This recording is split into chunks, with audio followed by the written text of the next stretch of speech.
You have 30 days to leave, Mr. Caldwell, because this property is no longer yours. I still remember the sound of those words more than the sound of the paper sliding across my porch table. The morning air was cold, the kind of November chill that makes the wooden boards under your boots feel heavier, and the smell of fresh ink from that HOA notice mixed with the scent of wet leaves around my front yard. Victoria Whitmore stood across from me with a perfectly pressed blazer, a folder tucked under her arm, and the confidence of someone who believed a signature on a piece of paper could rewrite reality. She looked at my 12 acres of land like it was already hers. What she didn't know was that the biggest mistake she made was assuming I was just another homeowner who would quietly accept defeat.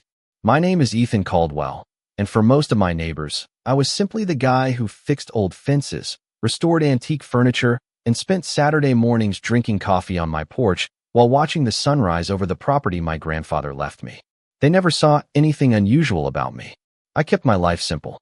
I wore work boots instead of polished shoes.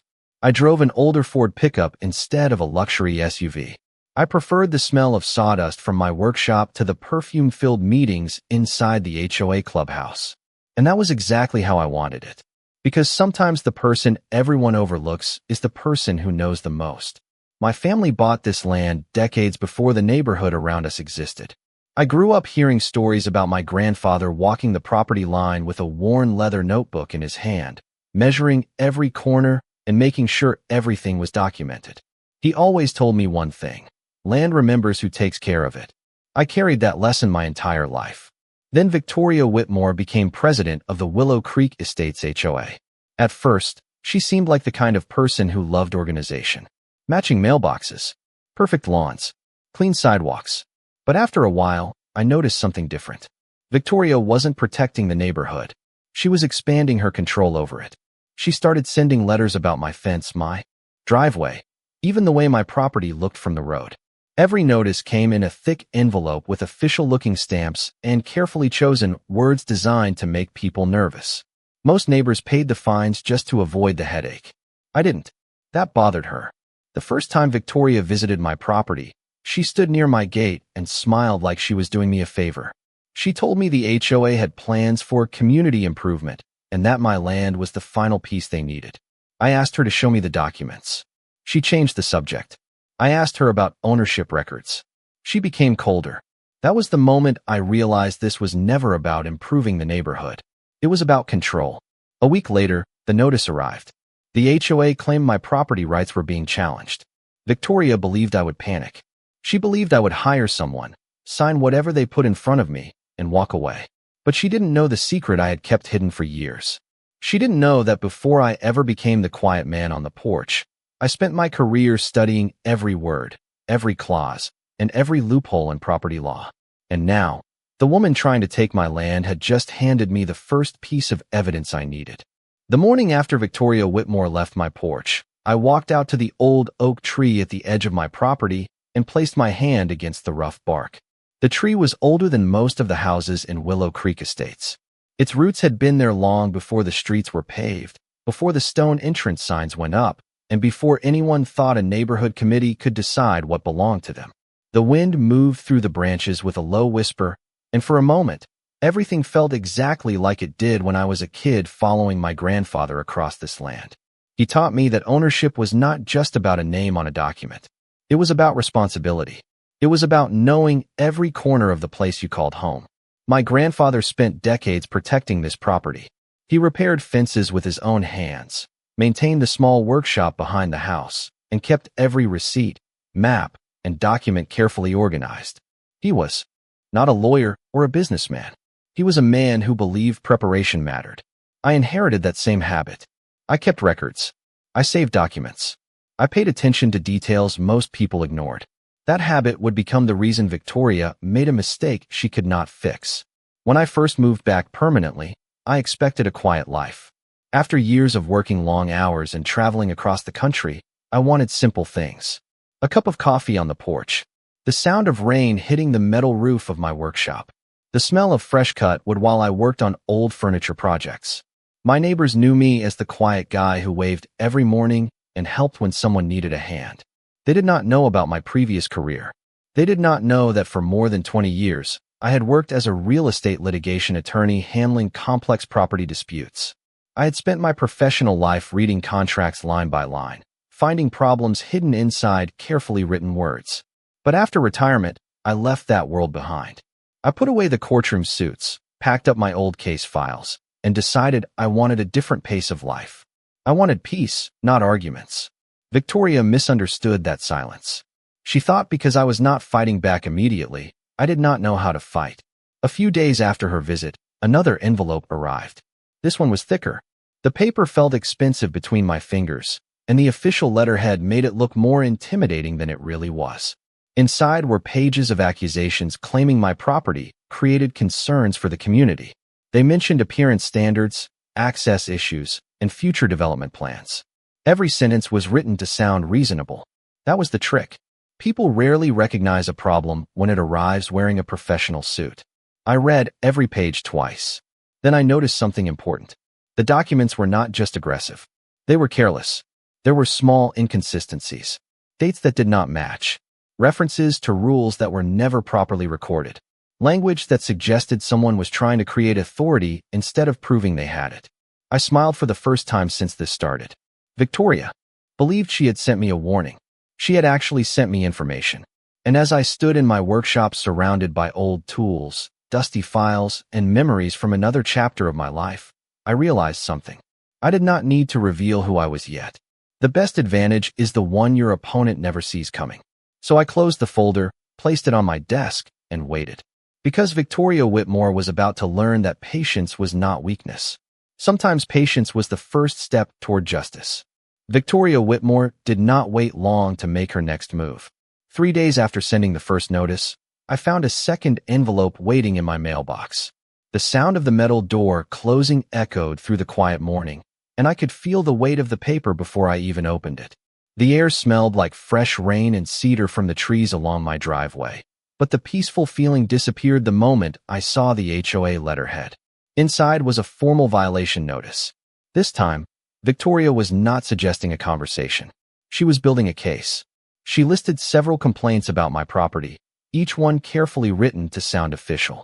The condition of my fence, the appearance of my driveway, the way my land was being used. None of it made sense. I had maintained that property for years, and suddenly everything I had done was being described as a problem. That was the first thing I noticed about people who abuse authority. They rarely begin with something obvious. They start with small things. A warning here, a complaint there. They create pressure until people become too tired to push back. Victoria knew exactly what she was doing. Later that afternoon, I drove over to the Willow Creek Estates clubhouse. The building was only a few minutes from my house, but it felt like entering a completely different world. The walls were covered with framed photos of neighborhood events, awards, and community projects. Everything looked polished. Everything looked controlled. Victoria sat behind a large wooden desk surrounded by folders and neatly arranged paperwork. She looked up and smiled when I walked in. It was the same smile she had given me at my gate. Friendly on the surface, confident underneath. "Ethan, I am glad you came," she said. "I was hoping we could resolve this before it becomes complicated." I placed the notice on her desk. I would like to understand exactly what rule I violated. She opened the folder in front of her and started explaining. But the more she talked, the clearer it became. She was not interested in understanding anything. She was interested in getting agreement. She wanted me to accept her version of events without asking questions. "The community has standards," she said. "Everyone has to make adjustments." I looked around the room at the framed photos of smiling neighbors. I wondered how many people had sat in that same chair and felt pressured into giving up simply because they did not know their rights. "Standards are important," I replied. "But so are boundaries." For a moment, her expression changed. Just slightly. A small pause. A brief look that told me she was not used to hearing that answer. Victoria had spent years being obeyed. She was comfortable with people who nodded, signed papers, and walked away. She was not comfortable with someone who asked questions. Before I left, she leaned back in her chair and said something I would remember. "Mr. Caldwell, you should consider whether this property is worth the trouble." It was not a threat. Not exactly. It was something more subtle. A reminder that she believed she had the power to make my life difficult. I walked back to my truck without responding. The evening sun reflected off the windows of the clubhouse behind me. I could hear the sound of sprinklers running across perfectly trimmed lawns and the distant hum of neighborhood traffic. Everything looked peaceful, but underneath that perfect image was a battle over control. Victoria thought she was protecting the community. What she did not understand was that she was creating a record. Every letter, every claim, every decision. She was leaving a trail. And I had spent my entire career learning exactly what to do with a trail like that.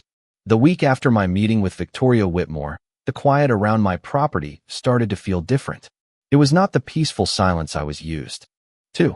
It was the kind of silence where you know someone is watching, waiting, and looking for an opportunity. Every morning, I stepped onto my porch with my coffee, listening to the birds in the trees and the soft crunch of gravel under passing tires. But now, I noticed things I had ignored before. A car slowing down near my gate. A neighbor glancing toward my driveway before looking away. The atmosphere in Willow Creek Estates had changed. Victoria had started talking. I learned about it when my neighbor, Daniel Parker, stopped by one afternoon while I was repairing an old wooden bench in my workshop. The smell of fresh-cut pine filled the room, mixing with the familiar scent of sawdust and motor oil. Daniel stood near the doorway holding his baseball cap in his hands, looking uncomfortable. "Ethan, I think you should know something," he said. "Victoria has been telling people your property is becoming a problem." I put down my tools and listened. She was telling residents that my land was not following community expectations. She suggested that the HOA needed more control over properties like mine to protect everyone's investment. The interesting part was that most people did not question her. Not because they agreed, because they were tired. They had seen what happened when someone challenged Victoria. She had a talent for turning simple disagreements into exhausting battles. A few days later, another letter arrived. This one was not just a warning. It was a demand. The HOA claimed I needed to allow access for an upcoming property review. They wanted to inspect parts of my land that were clearly outside their authority. I sat at my kitchen table with the document in front of me, the afternoon sunlight stretching across the wooden surface. I read every sentence carefully. Then I noticed something important. They were not asking. They were assuming. That difference mattered. The next morning, Victoria arrived at my gate with 2 HOA board members. She wore the same confident expression she always had, the one that suggested the conversation was already finished before it started. "Ethan," she said, "we are here to help make this process easier." I looked at the paperwork in her hand. "What process?" I asked. She explained that the HOA had concerns about the future use of my property and believed cooperation was in everyone's best interest. I stayed calm. I asked simple questions. Who approved this? Where is the authority written? Which document gives the HOA this right? Each question created a longer pause. Victoria was used to giving instructions. She was not used to explaining them. One of the board members looked through the papers and quietly admitted they would need to review the details. Victoria quickly stepped in and changed the subject. That was when I knew something important. The confidence was real, but the foundation underneath it was weak. She did not have a complete plan. She had a belief that nobody would challenge her. That belief had worked for years.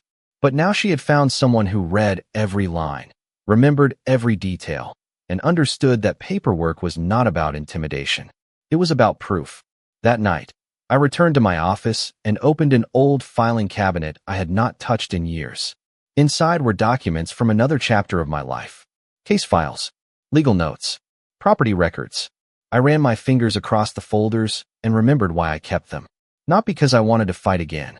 Because I knew one day someone might mistake patience for weakness. And Victoria Whitmore was about to discover the difference. The old filing cabinet had been sitting in the corner of my office for almost 5 years.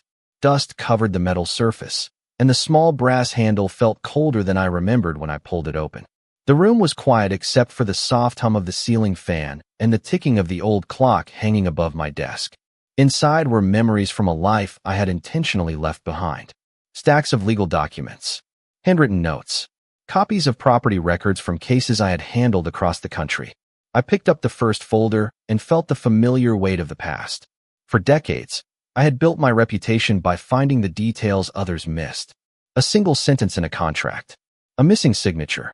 A rule that sounded powerful but had no legal foundation. People often think the law is about complicated words and expensive offices. The truth is simpler. The law is about facts. And facts do not care who has the loudest voice in the room. I spent that evening reviewing every document Victoria Whitmore had sent me. I did not rush. I did not get angry. I treated it the same way I treated every major case in my career. I followed the evidence.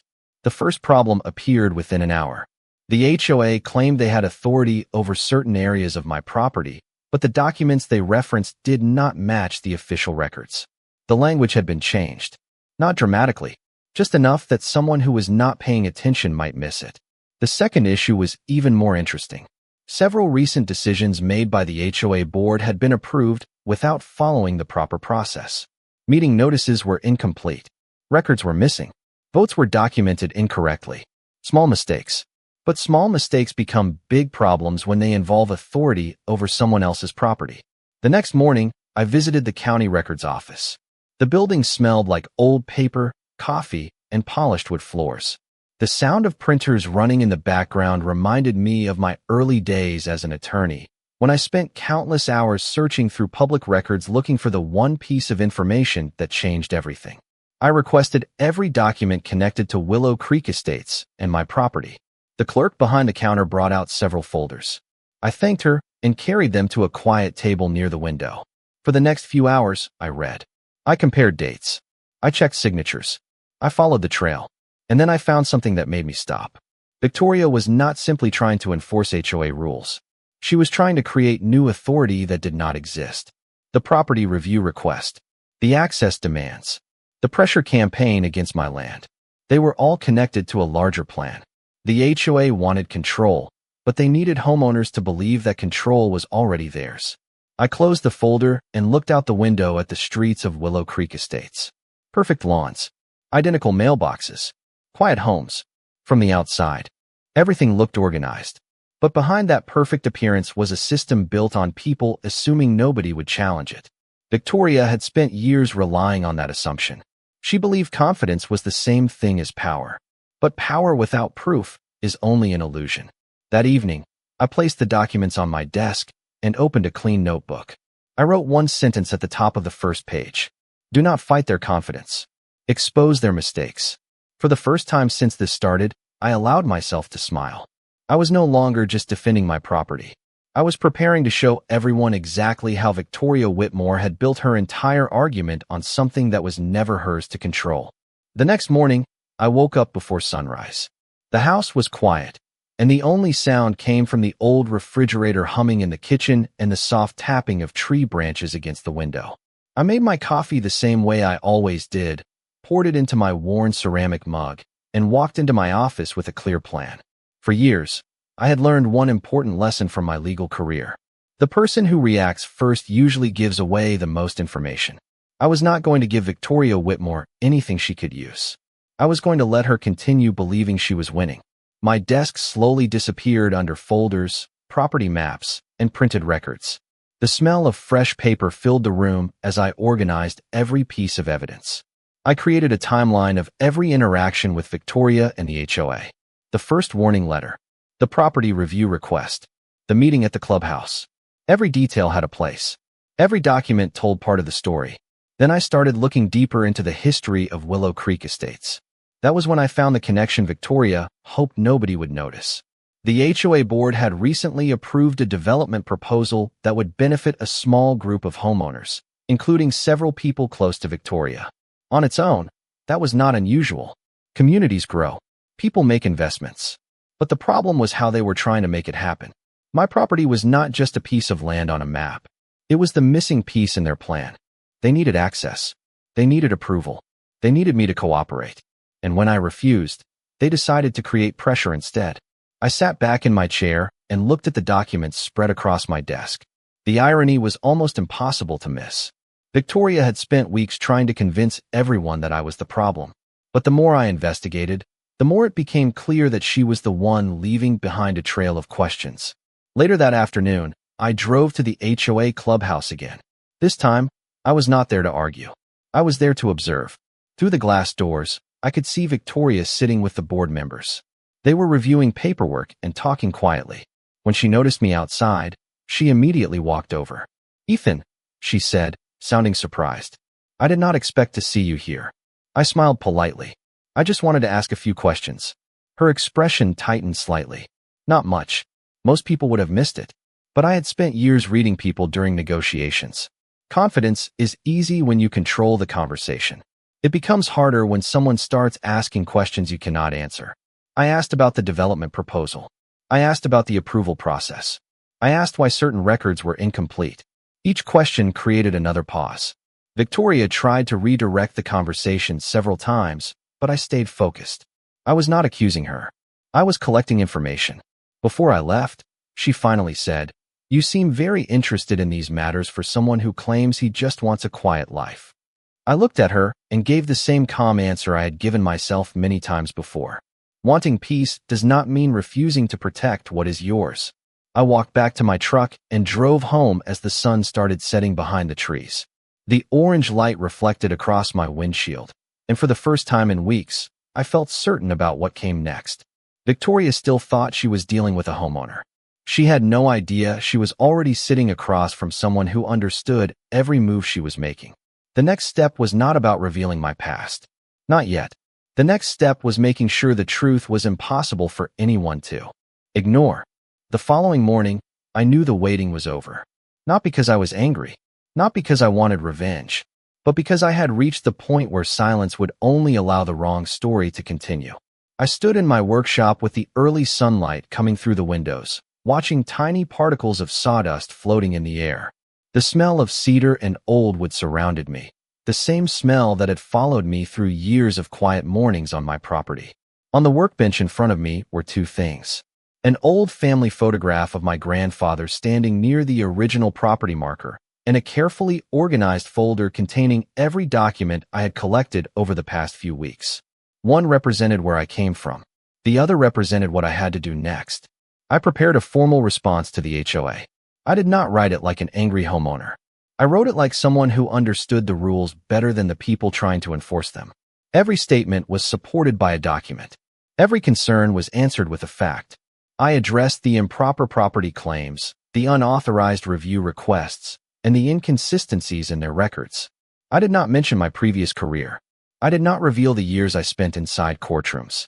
I wanted them to respond based on the information in front of them, not because they knew who I used to be. The letter was delivered on a Monday morning. By Tuesday afternoon, Victoria called me. Her voice sounded different. The confidence was still there, but something underneath it had changed. "Ethan, we received your response," she said. "I think there may have been some misunderstandings." I almost smiled. Misunderstandings. That was a word people often used when their assumptions started falling apart. "I am happy to discuss any misunderstandings," I replied. "But everything I included is based on the official records." There was a pause, a longer one than before. Then Victoria asked if we could meet with the board. I agreed. The meeting took place 3 days later at the clubhouse. The same room where Victoria had once sat behind her desk, believing she controlled every conversation. This time, the atmosphere was different. Several board members looked through the documents quietly. They were no longer just listening to Victoria's explanation. They were reading the evidence themselves. I watched as they compared the HOA records with the county documents I provided. The room became quieter with every page turned. That silence told me more than any argument could have. Victoria tried to explain that the HOA had always acted in the community's best interest. But good intentions do not replace proper authority. A rule does not become valid because someone believes strongly in it. A decision does not become legal because it is written on official paper. Eventually, one board member looked up and asked a simple question. "Victoria, where exactly does this authority come from?" For the first time since this began, she did not have an immediate answer. I sat there calmly, watching the situation change. Not because I had forced it, not because I had demanded attention, but because the facts had finally entered the room. After the meeting, Victoria stopped me near the entrance. The afternoon light came through the glass doors, and the sound of people leaving echoed across the hallway. "You should have told us who you were," she said. I looked at her and shook my head. That was never the point. Because the truth was, my identity was not the thing that gave me power. The documents did. The facts did. The law did.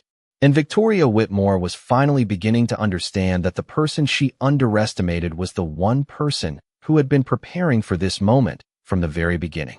The days after the HOA meeting were quieter, but I knew the situation was not finished. People like Victoria Whitmore rarely step away when they believe control is slipping from their hands. They usually look for another way to hold on to it. I noticed the difference immediately around Willow Creek Estates. The conversations that used to stop when I walked by slowly started again. Neighbors who had avoided eye contact began waving from their driveways. Some even stopped to ask questions. They had seen the documents. They had heard the answers. And for the first time, they realized the confidence they had been following was not backed by the authority they thought it was. Victoria, however, was not ready to accept that. 2 days after the board meeting, another letter arrived at my house. The envelope was heavier than the previous ones. The paper inside was professionally prepared, filled with formal language and carefully chosen phrases. But after years of reading legal documents, I recognized the pattern immediately. When people have a strong case, they usually focus on facts. When they do not, they focus on appearances. Victoria was trying to rebuild the image of control she had lost. She claimed the previous concerns were simply administrative issues and suggested that I had misunderstood the HOA's intentions. But there was one problem. The records already existed. The timeline was already clear. The decisions had already been made. I spent the next few days organizing everything into a complete file, not just for myself, but for the community. I included the original property documents, the HOA records, meeting notes, and every communication between Victoria and me. I wanted everyone to see the full picture instead of isolated pieces designed to create confusion. That Friday evening, the HOA held another meeting. This time, the room felt completely different. The same walls, the same chairs, the same polished wooden table where Victoria once sat with complete confidence. But the atmosphere had changed. The residents were no longer quietly accepting whatever they were told. Questions came from every direction. Why were certain records incomplete? Why were homeowners told the HOA had powers that were not clearly documented? Why were some decisions made before proper approval?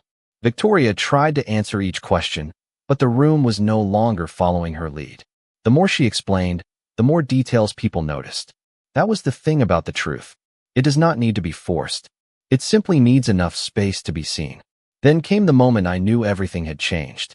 One of the board members placed a stack of documents on the table and said they needed an independent review of the HOA's recent decisions. The room became silent. Victoria looked around, and for the first time, I saw uncertainty on her face. Not anger, not confidence, just the realization that the system she had relied on was no longer moving in the direction she wanted. After the meeting, I stepped outside into the cool evening air. The smell of freshly cut grass filled the neighborhood, and porch lights slowly turned on across the street. It looked like the same community I had always known. But something important had changed. People were no longer afraid to ask questions. Victoria had spent years building authority through confidence and reputation. But authority without accountability never lasts. She thought the battle was about my property. She was wrong. It was about whether anyone should be allowed to use a position of trust as a shortcut around the rules. And now, everyone in Willow Creek Estates understood the answer. The morning after the final HOA meeting, I walked outside before sunrise and stood at the edge of my property line. The air was cool, the grass was covered with a thin layer of morning dew, and the only sound was the quiet rustling of leaves moving in the breeze. For the first time in weeks, I felt like I could simply enjoy the land again. No letters waiting in the mailbox. No unexpected meetings. No carefully written notices designed to create pressure. Just the peaceful feeling of standing on the property my family had protected for generations. A few months earlier, Victoria Whitmore believed she could take control of everything by using paperwork and confidence. She believed that if she sounded official enough, people would accept her decisions without question. But the truth was never on her side.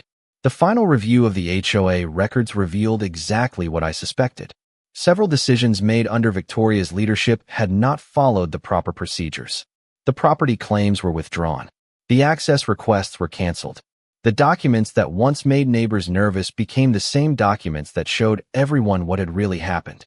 Victoria eventually stepped away from her position as HOA president. There was no dramatic moment. No shouting. No celebration. Just a quiet recognition from the community that leadership requires trust, and trust disappears when people stop respecting the rules they are supposed to protect. A few weeks later, I saw Victoria for the first time since everything ended. She was leaving the clubhouse while I was walking past. For a moment, neither of us said anything. The person who once stood at my gate telling me what would happen was now just another resident walking down the same sidewalk. She looked at my property in the distance and then looked back at me. "You knew all along," she said. I nodded. I knew the records mattered. That was the only answer I needed to give. Because the truth was, I never wanted to defeat Victoria. I never wanted her position or her influence. I wanted something much simpler. I wanted the same thing every property owner deserves: the ability to protect what belongs to them without being pressured into giving it away. That evening, I returned to my workshop and opened the old filing cabinet one more time. I looked at the folders from my legal career, then at the family documents that had been passed down through generations. Two different parts of my life. One taught me how to understand the rules. The other taught me why those rules mattered. I placed everything back carefully and closed the drawer. The fight was over, but the lesson remained. Power is not measured by how many people are afraid to challenge you. Real authority comes from honesty, preparation, and respect for the truth. Victoria had a title. She had a position. She had a room full of people who once listened to every word she said. But none of that mattered when the facts finally spoke. I sat on my porch that night with a cup of coffee in my hand, listening to the familiar sounds of my property. The wind moving through the trees. The distant hum of cars passing on the road. The quiet that I had wanted from the beginning. My grandfather once told me that land remembers who takes care of it. Standing there, I finally understood something else. Justice does too.